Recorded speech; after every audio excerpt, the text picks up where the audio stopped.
E aí pessoal, tudo bem? Bom, bem-vindos ao nosso workshop de instalações elétricas, né? Tanto a parte de manutenção quanto a parte de projetos.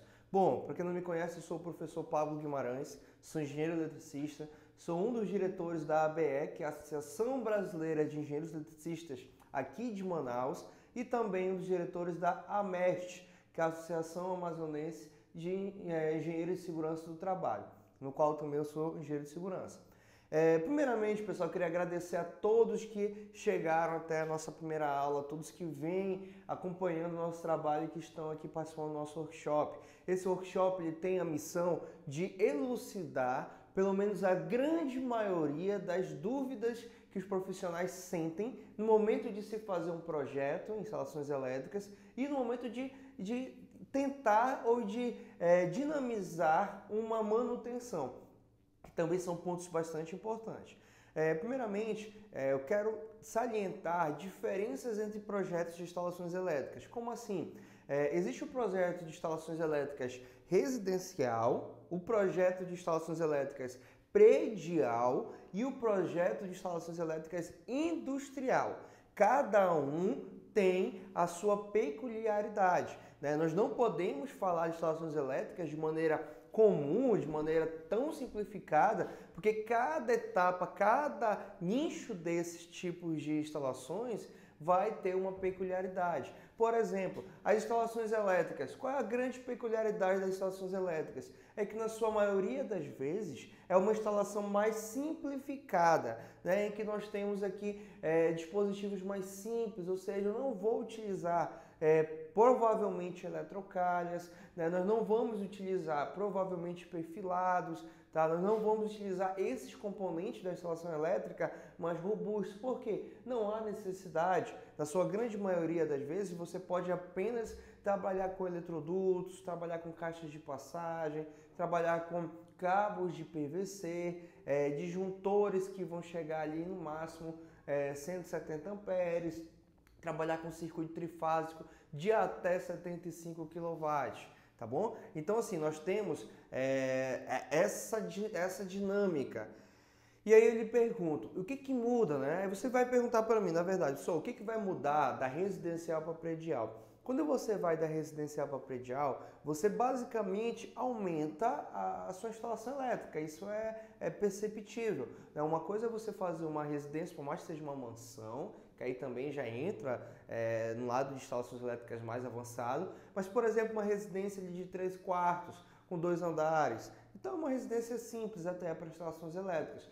Quando você vai para um predial, onde pode ser um mini shopping, um posto de gasolina, uma clínica, o que mais? Pode ser um prédio de 3, 4 andares. Então, neste caso, já é predial. E você vai trabalhar de forma bastante diferente da residencial. Por quê? Porque aqui você tem que tomar cuidado com as quedas de tensão, principalmente. Você tem circuitos muito distantes do ponto de entrada, que pode ser uma entrada direta da rede ou pode ser de uma subestação. Então aí você tem que tomar cuidado com essas questões. Tem que verificar a questão do shaft. O que seria o shaft, professor? O shaft é uma região do prédio, é uma lacuna no prédio, principalmente próximo ali do elevador, onde você tem uma área de serviço e você pode passar os cabos de alimentação, né, os alimentadores que vão alimentar os quadros de cada prédio. E aí é uma coisa bastante importante. Se você tem uma instalação predial, né, elétrica predial, você tem que trabalhar pelo menos um quadro por prédio, por andar, perdão.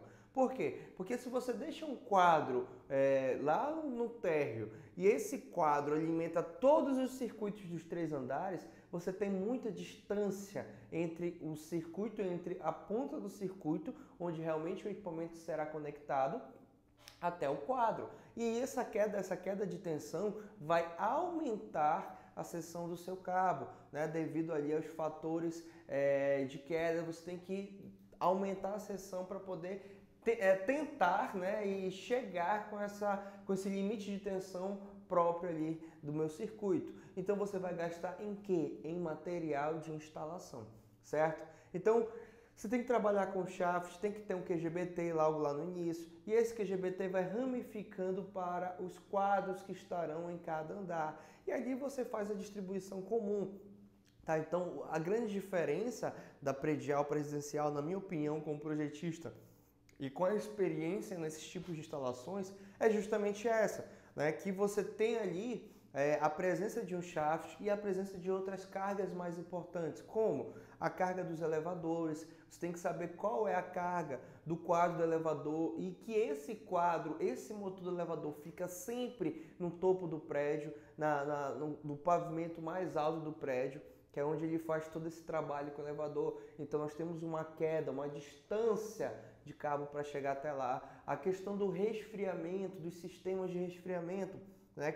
Ar-condicionado pode ser split. Se for split, você não tem tanta preocupação, porque se for split, você consegue, no próprio quadro que está em cada pavimento, você consegue criar um outro quadro, que é o ideal, viu? O ideal é esse. Você tem por pavimento, vamos imaginar um prédio de 10 andares, por exemplo. O prédio não é tão alto, 10 andares.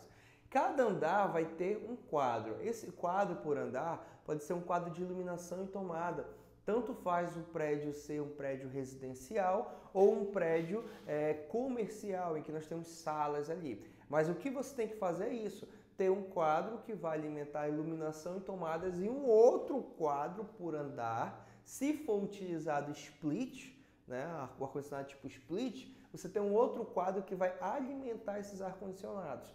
Mas se for um projeto de ar-condicionado mais avançado, em que você pode utilizar um chiller, né? A questão da refrigeração, a água congelada, que é o chiller, em que eu tenho uma máquina lá no topo do prédio congelando a água e ali ele faz o esfriamento e vem por dutos.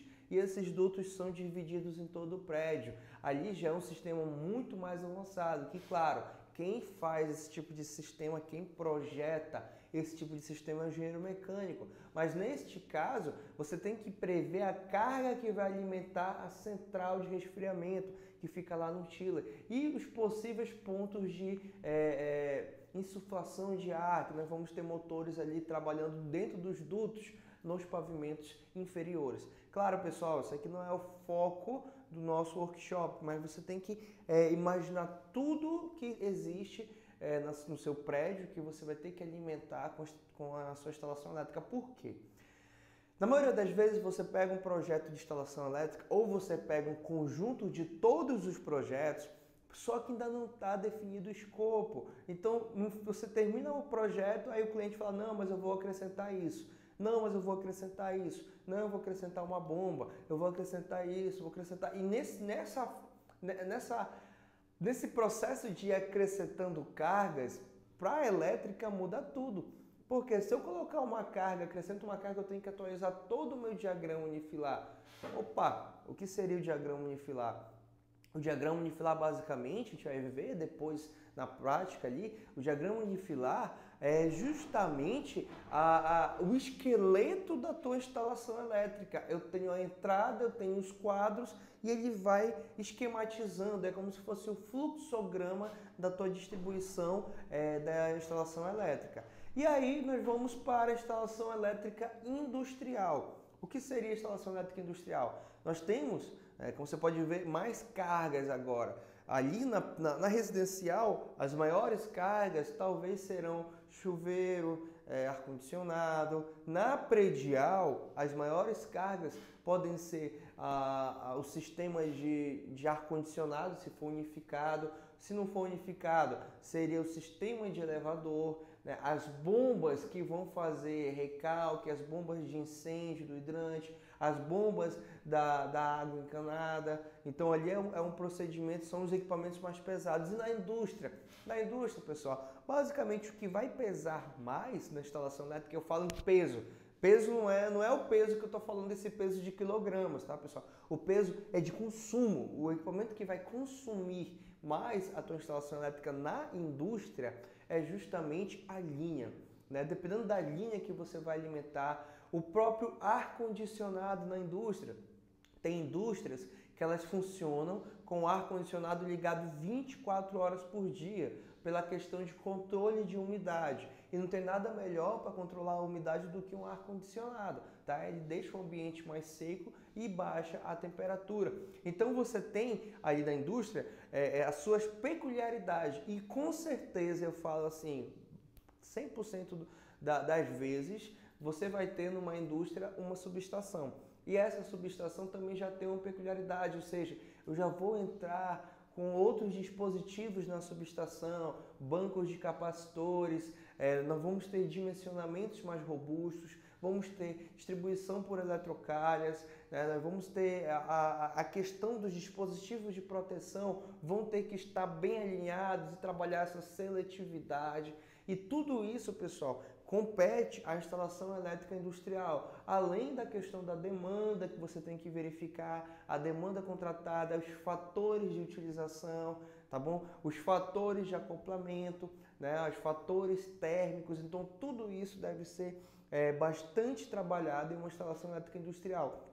Além do que, algumas indústrias elas têm a questão da dinâmica. O que seria a dinâmica? Você faz a instalação elétrica de um pátio, né, de um bloco da indústria, porém esse bloco muda ou é colocado divisórias. Então, na maioria das vezes, é mais viável, não por questões financeiras, mas por questões de um objetivo, uma estratégia da própria indústria em você colocar toda essa sua infraestrutura, que seria a infraestrutura, todos esses eletrodutos, as caixas de passagem, elas estariam sobrepondo a parede, elas não estão embutidas, porque no momento que você precisa mudar o layout, você só faz tirar aquela instalação, reaproveitar, redimensiona, claro, e joga para o novo layout. Tá bom, pessoal? Então, olha só essa primeira aula, olha que interessante, né? Eu falei